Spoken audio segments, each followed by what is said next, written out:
옛날에 미랄처럼 이 땅에 오셔서 죽으시고 썩으셨는데 우리 주님을 생각하면서 우리 주님의 십자가를 생각하면서 더 큰 은혜와 또 하나님의 은총 가운데 거하는 여러분들이 다 될 수 있기를 바랍니다. 얼마 전에 화성 연쇄 살인 사건 중 8차 사건에 누명을 쓰고 20년간 옥살이를 했던 윤석여 씨가요, 재심을 통해서 무죄가 확정이 되었습니다. 억울하게 누명을 쓰고 옥살이를 했는데 사실 그동안 아무도 이 사람의 말을 믿어주질 않았어요. 억울하다고 아무리 이야기해도 들어주지 않았던 거죠. 오히려 끔찍한 살인자라고 단정을 하고 그리고 사람들은 비난을 했습니다. 저는 20년 동안 정말 얼마나 억울하고 원통했을까, 답답했을까 이런 생각이 들어요. 지금도 흉악한 사건이 터지고 또 용의자가 체포가 되고 그러면 사람들의 비난이 쏟아집니다.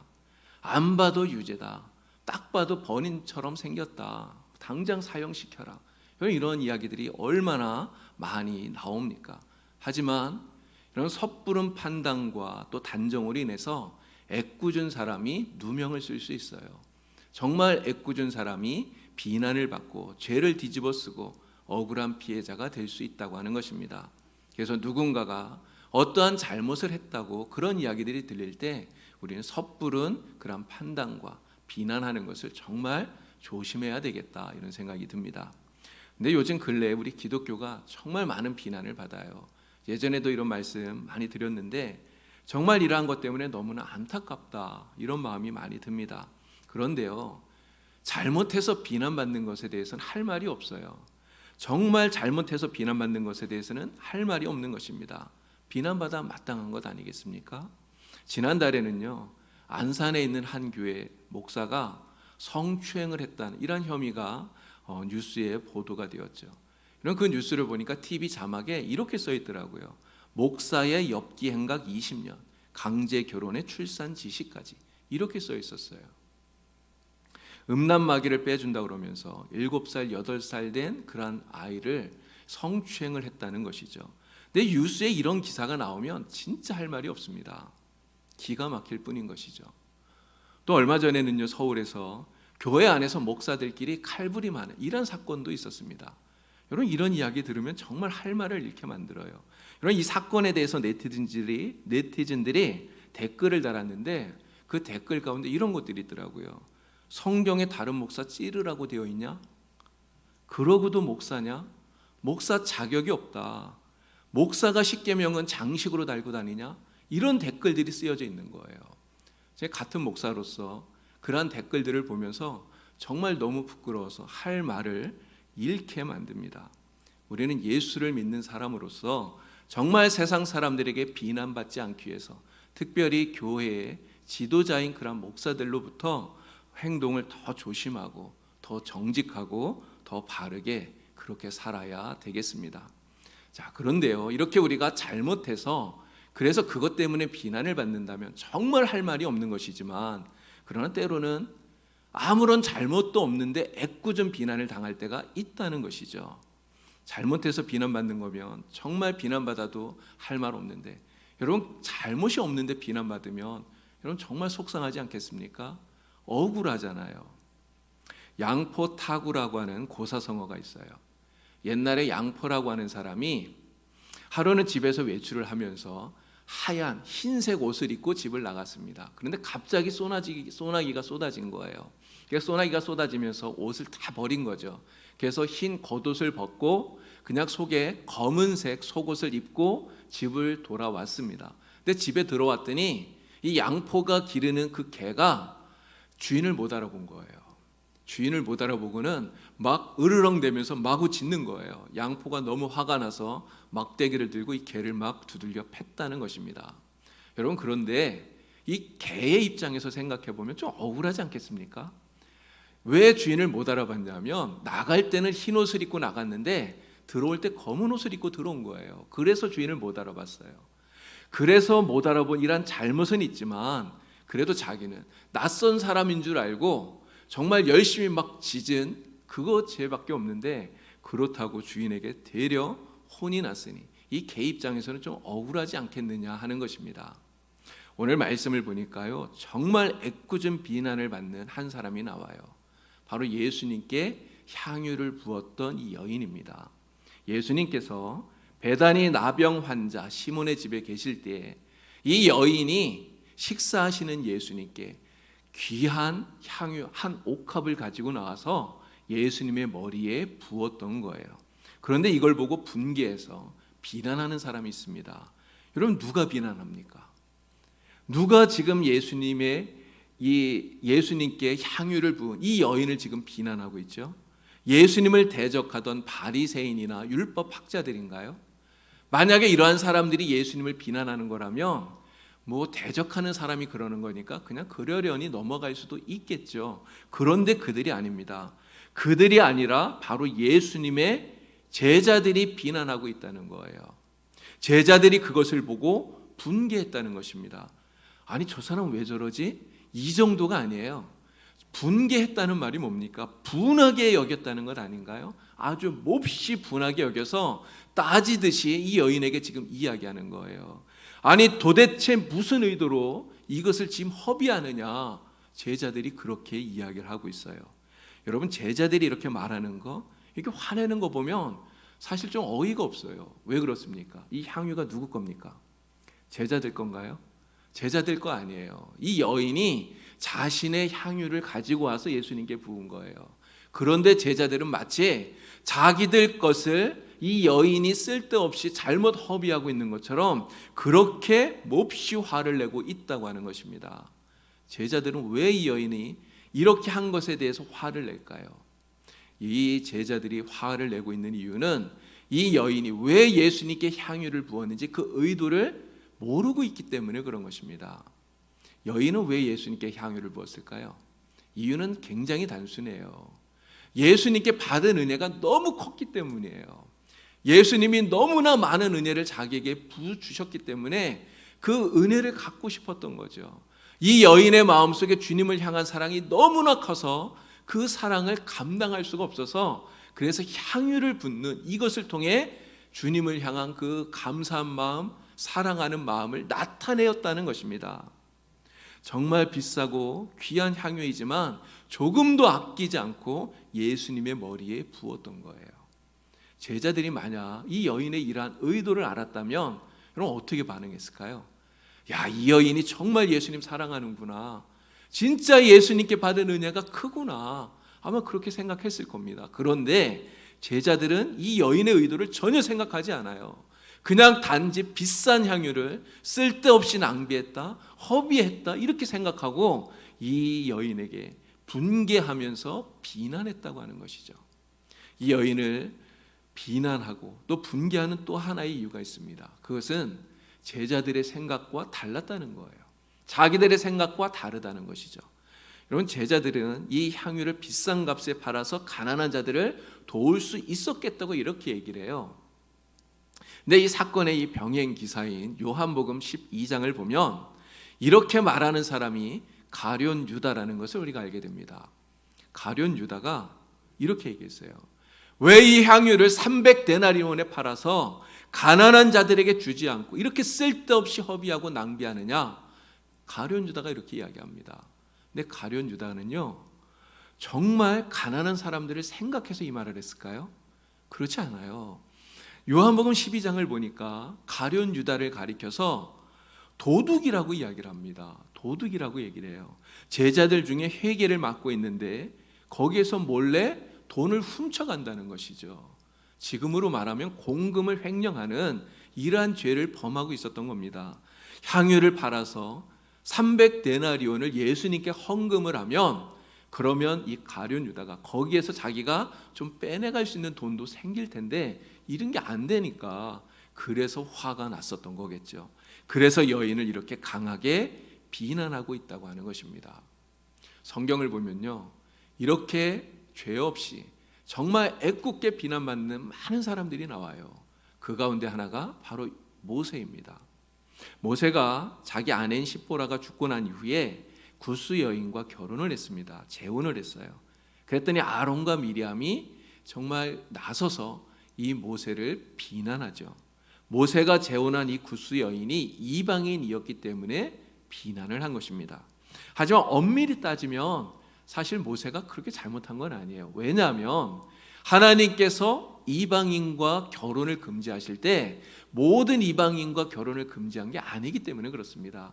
장차 이스라엘 백성들이 들어갈 가나안 땅, 그 가나안에 있는 7 족속과 결혼하지 못하도록 하나님이 금지하신 것이죠. 그래서 엄밀히 따지면 이방인을 아내로 맞이한 이 모세의 행동, 이스라엘의 지도자로서 사실 본이 되는 그런 행동은 아니지만 율법에 어긋나는 배치되는 이러한 행동은 아니라는 것이죠.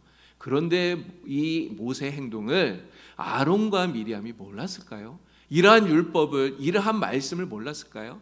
다 알면서도, 사실을 알면서도 충고하는 정도가 아니라 정말 심각하게 모세를 비방했다는 거예요.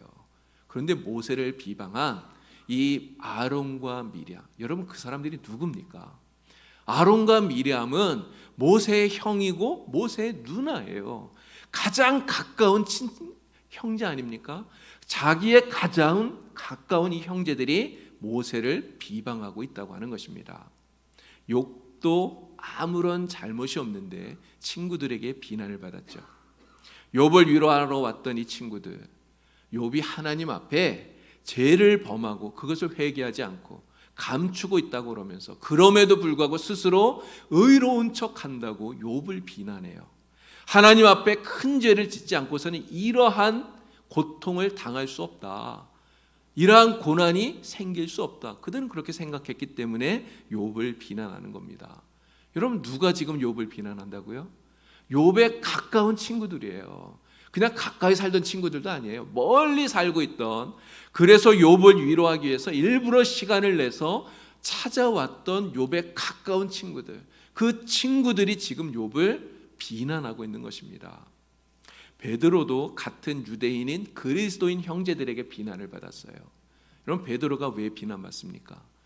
베드로가 이방인인 고넬료의 집에 가서 복음을 전했기 때문이에요. 그들은 이렇게 생각합니다. 예수를 믿고 있는데 하나님의 구원은 오직 유대인에게만 주어진다, 이방인은 구원받을 수 없다, 이렇게 생각을 했기 때문에 베드로가 이방인인 고넬료에게 복음을 전한 것, 이것이 바로 유대인의 규례를 어긴 거라고 생각한 거예요. 그래서 비난을 하는 것이죠. 베드로를 비난하는 사람, 다른 사람이 아니라 같이 초대 교회 안에서 함께 신앙생활하는 한 교인, 한 성도들, 한 그리스도인인 형제들이 이 베드로를 비난하고 있다는 것이죠. 그런데 이런 일들이 지금도 계속해서 일어나잖아요.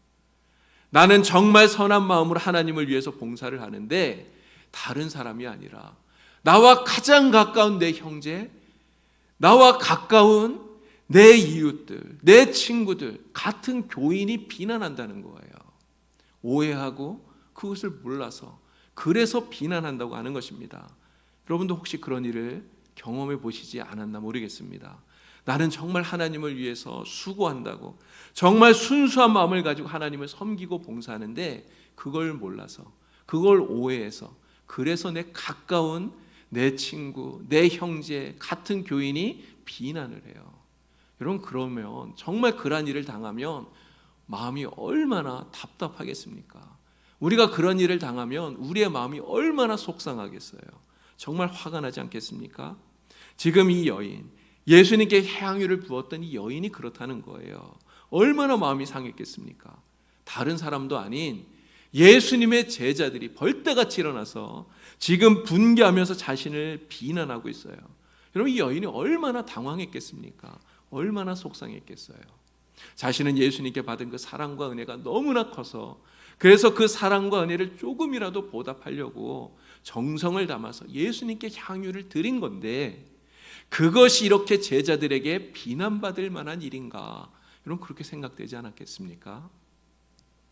여러분, 이렇게요, 정말 우리가 주님을 위해서 선한 일을 하다가 애꿎은 비난을 당할 수 있어요.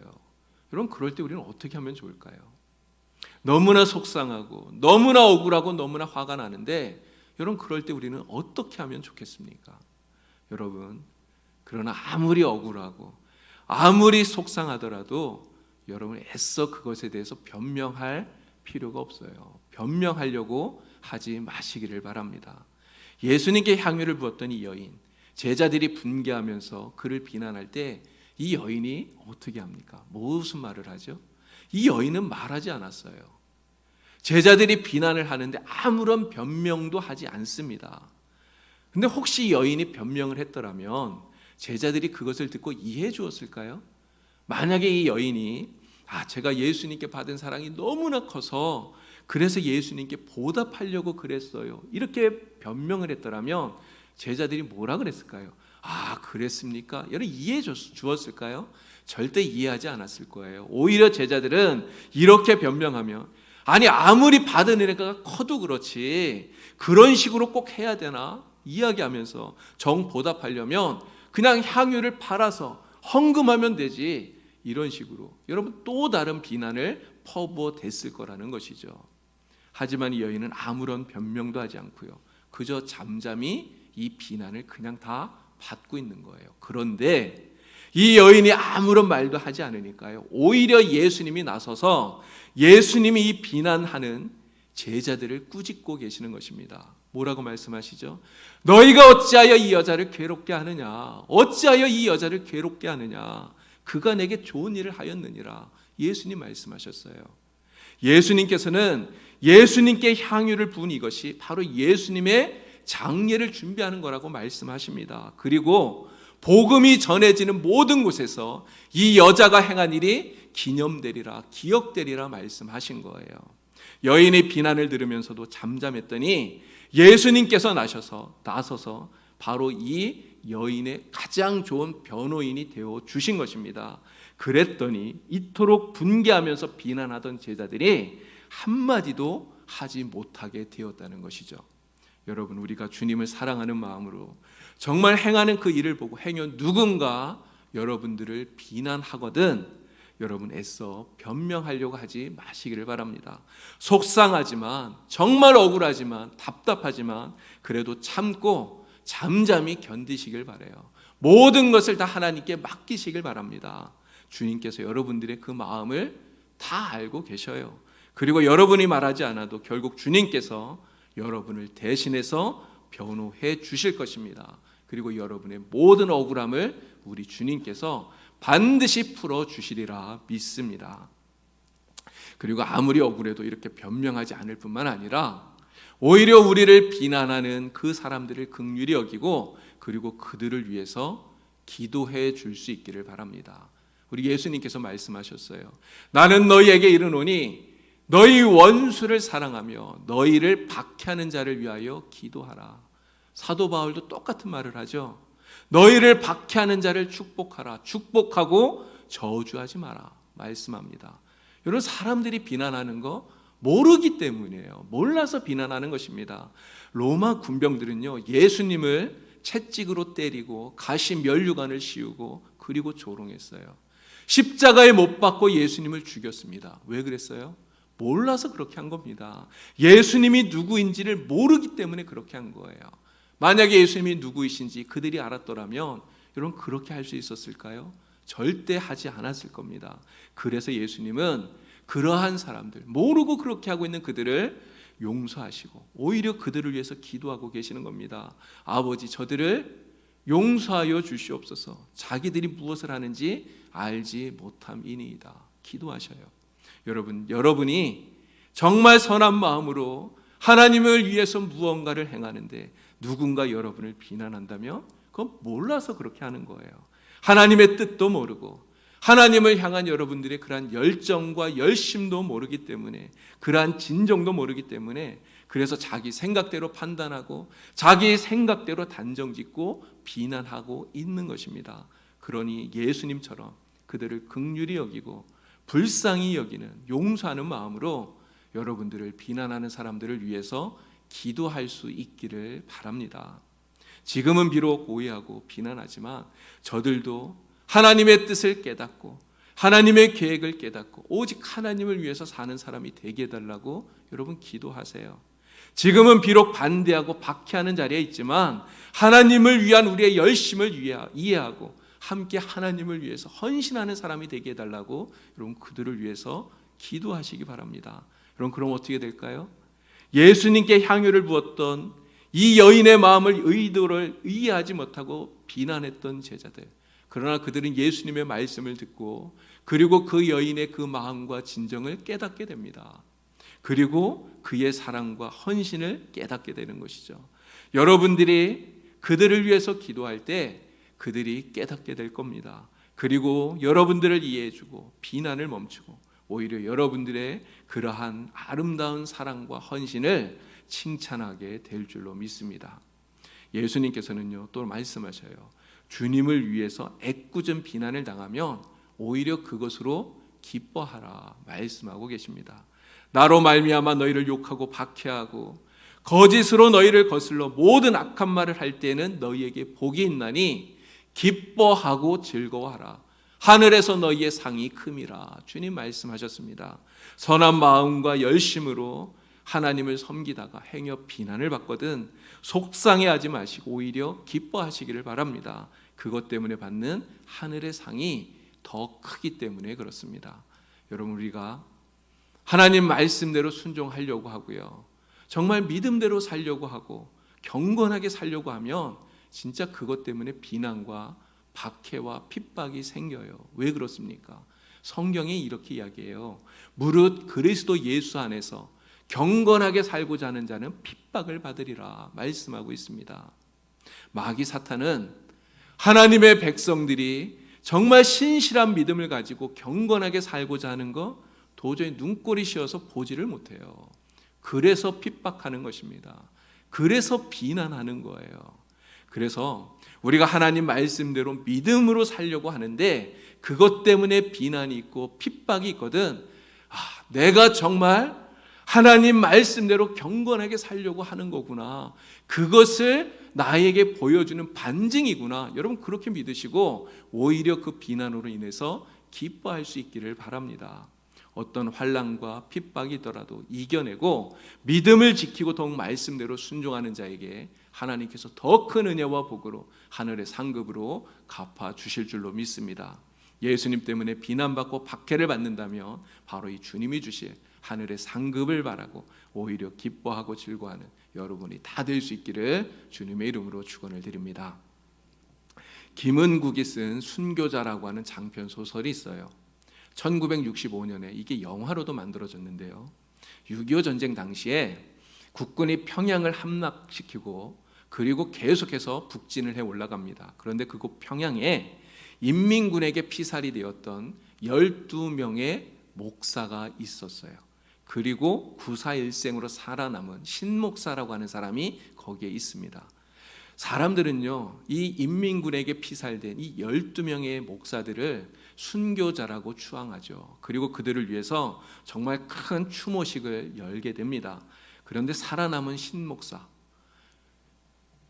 그 12명이 죽는 그 자리에서 구사일생으로 살아남은 이 신목사, 그 사람에게 사람들은 배신자, 예수님을 판 가룟유다, 그렇게 정죄하고 비난해요. 그러면서 핍박을 가하죠. 그런데 이 신목사는 입을 꾹 다물고 그 피살 당시에 어떤 일이 있었는지를 한마디도 이야기를 하지 않습니다. 그런데 얼마 후에 국군에게 포로로 잡힌 인민군 소자에 의해서 그 사건이 어떠한 진실이 있었는지가 밝혀지게 돼요. 피살 당시의 진실이 밝혀지게 된 거죠. 이 사람이 이런 이야기를 합니다. 피살된 12명의 목사들이 정말 그 죽음 앞에서 다 살려달라고 애걸복걸하면서 하나님을 욕하고 그리고 저주하고 비굴하게 굴다가 그렇게 다 죽었다는 거예요. 오직 그 신목사 한 사람만은 자신의 소신을 굽히지 않고 당당하게 저항하다가 오히려 죽음을 면하게 되었다고 하는 그날의 진실을 이야기를 한 겁니다. 여러분, 우리가 만일 정말 이 소설 속에 나오는 이 신목사와 같은 이런 상황에 처했다면 그럼 우리 얼마나 억울하겠습니까? 우리의 진정과 우리의 진심을 알아주지 못하고 오히려 오해해서 우리를 비난하는 그러한 사람들이 여러분 얼마나 답답하고 서운하겠습니까? 하지만 비록 억울하고 서운해도 주님을 믿고 끝까지 변함없는 마음으로 하나님을 위해서 헌신하는 여러분이 되기를 바랍니다. 주님을 향한 그 헌신을 멈추지 않는 여러분이 되기를 바랍니다. 주님께서 반드시 진실을 밝혀주실 거예요. 주님이 우리의 가장 좋은 변호인이 되어 주실 줄로 믿습니다. 오히려 비난하는 자들을 위해서 우리가 기도하고 축복하면 주님을 위해서 받는 그 비난을 기뻐하는 우리들에게 하나님께서 하늘의 풍성한 상으로 갚아주실 줄로 믿습니다. 이 사순절에 애꿎은 비난을 받으면서도 오히려 그들을 위해서 기도하셨던 우리 주님을 묵상하면서 오늘 우리도 그러한 주님을 닮아갈 수 있는 우리 성도들이 되기를 우리 주님의 이름으로 간절히 축원을 드립니다. 기도드리겠습니다. 하나님 아버지, 우리는 정말 주님을 사랑하는 마음으로 진정한 마음으로 주님을 따르고 헌신하는데도 우리의 열심을 오해하고 또 비난하는 사람들이 있습니다. 그러나 우리가 주님으로 인해 비난을 받는다면 오히려 기뻐하면서 비난하는 자들을 위해 기도할 수 있는 믿음의 사람들이 되게 하여 주시옵소서. 그러나 우리의 힘만으로는 할 수가 없사오니 성령께서 저희들을 도와주시고 성령께서 인도하여 주시옵소서. 사순절을 보내며 주님의 십자가를 묵상하고 주님의 모습을 닮아가는 저희들이 되게 하여 주시옵소서. 예수님의 이름으로 기도하옵나이다. 아멘.